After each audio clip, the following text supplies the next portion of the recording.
நவகிரகங்கள் ஓகேங்களா. இது வந்து நவகிரகங்கள். அதுவும் மட்டும் இல்லாமல் இங்கே வந்து சனி பகவானை நம்மளை அளவுக்கு அதிகமாக பார்க்க முடியும்.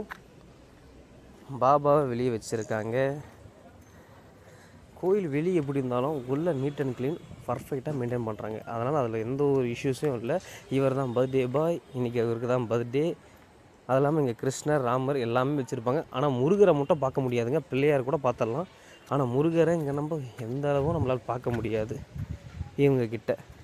பிள்ளையார் பார்த்தீங்களா, பிள்ளையார், அவர் கூட ஹனுமான், காளி,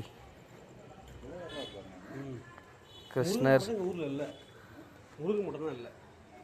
முருகன் மட்டும் தான் ஊரில் வச்சுருக்காங்க. சிவன் ஒரே இடத்துல எல்லா சாமியும் ஒன்றா வச்சுருக்காங்க. அதனால் நம்ம பயப்பட தேவையில்லை, எதுவும் பண்ண தேவையில்லை. ஏன்னா கடவுளை மாற்றி கும்பிடணுன்ற பிரச்சனையும் இவங்ககிட்டலாம் இருக்காது.